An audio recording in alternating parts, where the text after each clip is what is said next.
Hello there. I'm Sean. I'm a sales consultant from the UK. I make these videos because I like to, really, but I just want to educate people about sales, about marketing, all in the B2B space. And today, the topic is about lead generation channels. So I work with a lot of clients in agencies and consultancies, founders, leadership teams. And one of the biggest things and questions that they ask is, hey, Sean, what's the best channel for generating leads? It's a good question.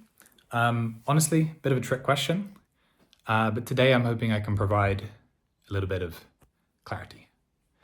So firstly, what is a channel, right? When people say channel, what does that mean?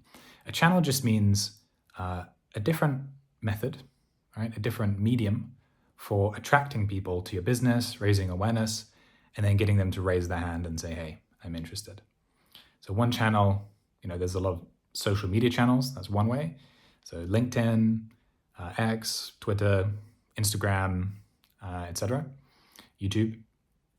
Another channel is email. And email can be split into a number of different channels. So within email, you have cold email.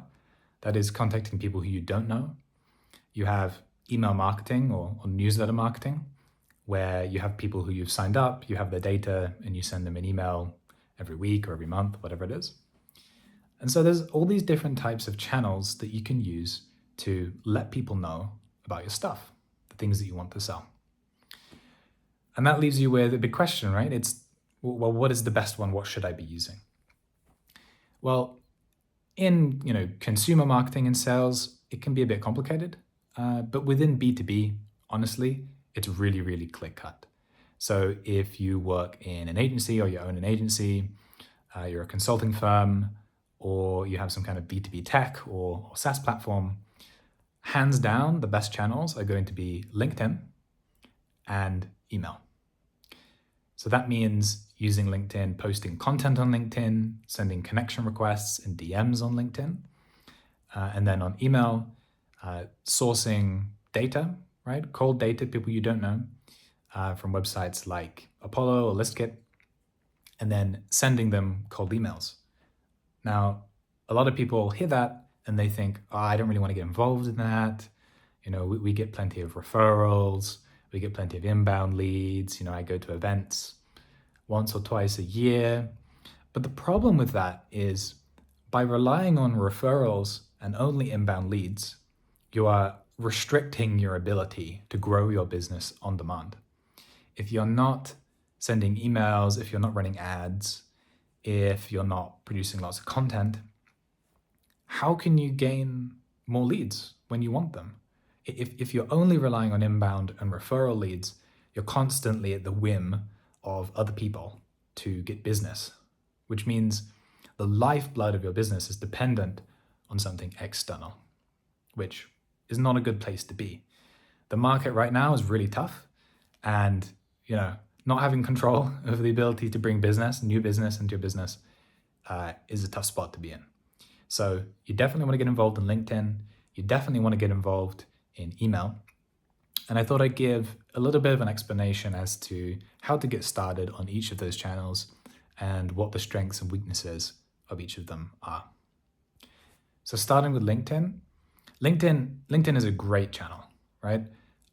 Used in the right way, it can be an extremely good source of leads. But you need to use it in the right way. They have their own kind of rules and limitations about what can and can't be done. And if you end up breaching those limitations, you risk your account, genuinely. Like, you can have your account restricted, you can have your account banned. So it's really important that you follow the right rules and you take some professional advice on how to use the channel. I can give you a really high-level overview of where to start right now. But if you want to get started with it, definitely hire a coach, hire a consultant who can help you use the channel to get the maximum benefit. So to get started on LinkedIn, obviously you want to set up your profile. So your profile is your personal profile, not your company profile. You want to be marketing from your personal profile. Certainly, they perform much, much better. The biggest thing is, you want to have a good-looking professional picture. Not like, you on holiday with the sunglasses and stuff in like 1080, sorry, in like 180p resolution, super blurry. You don't want that. You want a nice professional headshot, clear camera. Really not hard to do, especially with AI and everything we've got going on nowadays. Just take a picture, a clean picture, good resolution, edit it up, remove the background. Super simple. Then you want a header picture on your profile. Nice and clean again. Use brand colors, logos, all that kind of stuff. Then you want in your headline, you want to explain your role, right? So are you CEO, are you founder, are you head of sales, whatever it is, at the company that you work at, and then give a brief description of what it is that you do and who you help. So in my case, I have, Sean, head of demand generation at Friday Solved. We help people build sales engines in their business so that they can get a sustainable source of leads, something like that. So that would be an excellent headline. Make sure you fill out your about page, fill out your experience, make sure that's all up to date. And then the second thing is you need to be posting content regularly. This doesn't mean every day, but it means at least once a week, making a value add post, an opinion piece, an article. Just show LinkedIn that you are constantly at the forefront of your area of expertise by sharing it with the world. Create value add content. I post, one article, maybe one or two posts per week. And that puts me, according to LinkedIn, it puts me in like the top 10% of profiles in terms of credibility. So it doesn't take a lot to put yourself above the average and have the algorithm favor you. So start with that, get your profile set up, start posting a little bit of content, and then you want to start sending connection requests and expanding your network. So whichever space that you're in, identify your ideal customer profile, start sending connection requests in the area. The best thing to do at this point is to create a whole outbound strategy. So, you're going to want to identify your ideal customer profile, identify their pain points, start producing content that they would enjoy and find value from, and then reaching out to those people on LinkedIn. You can do this manually.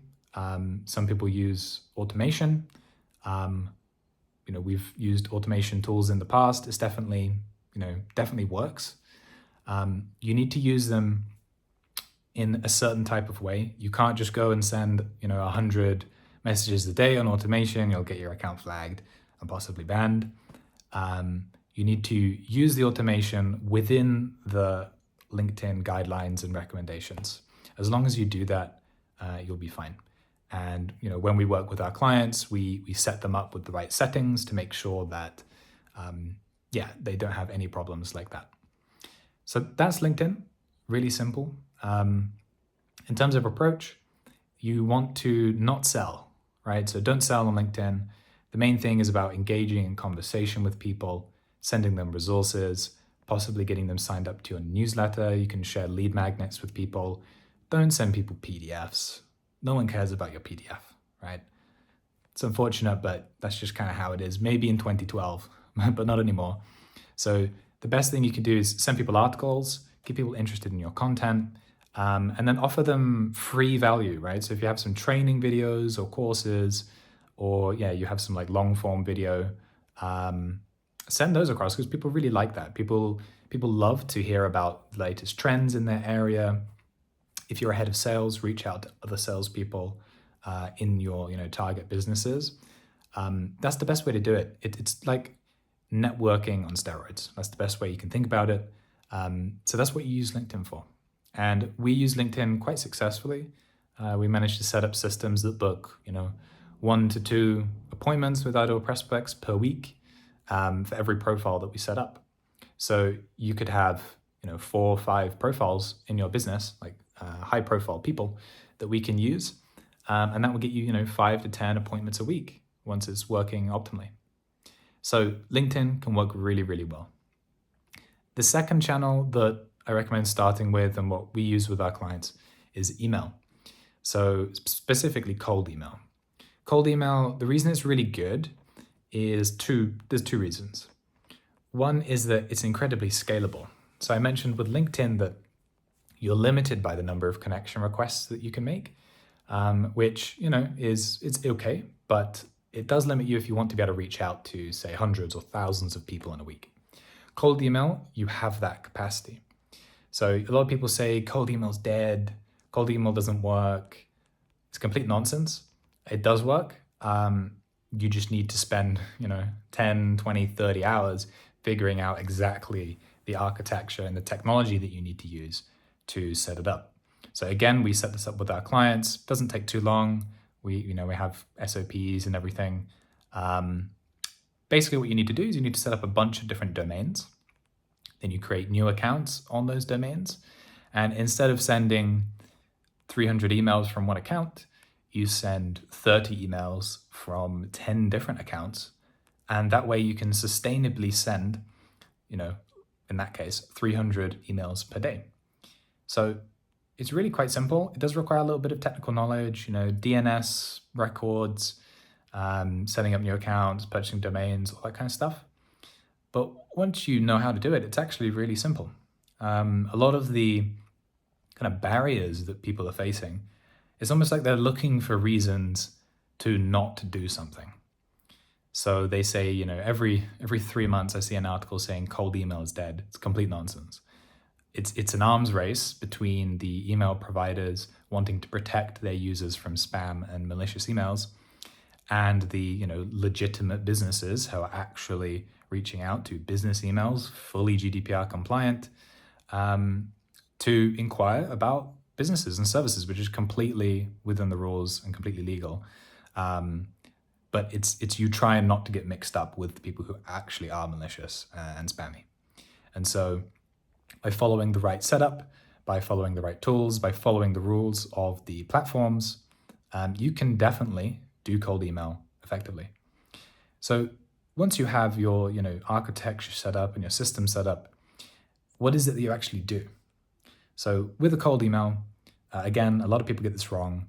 You do not say, hey, to whom it may concern, my name is Sean, I am the founder of blah, blah, blah, blah, blah. Like by that point, they've closed the email, right? They really don't care. Right? So if you're, the owner of a business, I'm sure you're getting these emails from people all the time. And, you may not even open the email. And if you do open the email, you're going to read like one sentence and then you're done, right? Unless they get your attention. And most of the time they get your attention by being relevant, right? So they'll be relevant to, they'll say, hey, reaching out because I found you on a list of top companies in the consulting space in London. I thought, it'd be great to reach out. First sentence. That gets you thinking, oh, okay, so, it is relevant to me. Then the second sentence is, it goes straight into the offer. It'll be something along the lines of, we help XYZ businesses solve XYZ problem. We've done it for X, Y, and Z to get XYZ result. Is this something you'd be interested in learning more about?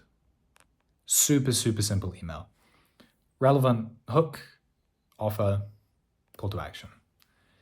The emails that go, longer than like 100 words, they're doing it wrong, right? Completely wrong and they're getting ignored. And then they're the ones who are posting on LinkedIn about how cold email's dead. So that's how that is. That's how you want to use cold email. Super, super short, super relevant. Reach out to the right people. Make your copy super clean. Be funny, use humor, be conversational, all that kind of stuff. Test, optimize, and you can get it working 100%.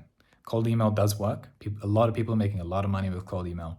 You just got to do it right and not give up. So that's email.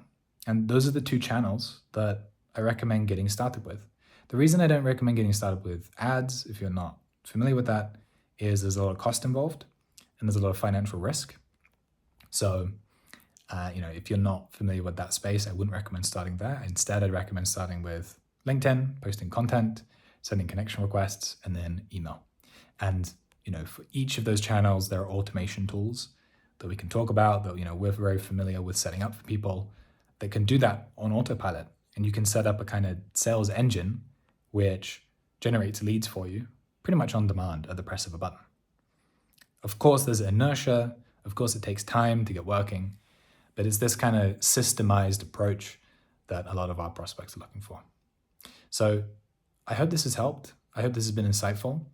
If you are looking to up your sales game, improve your sales processes, and set up this kind of sales engine style setup, we're obviously very familiar with doing that. I don't want you to buy anything from us. All right, that's completely fine. You can sign up to a free email course in the description. So go down and look in the description. You see the first link there. It is 30 sales lessons in 30 days. So that means you click the link, you put in your email address, completely free. I will send you 30 lessons that we've learned as being sales consultants and working with hundreds of clients and sending millions of DMs. And we will send those to you for free. So check out the link if that interests you. If not, completely fine. I hope you have a great day.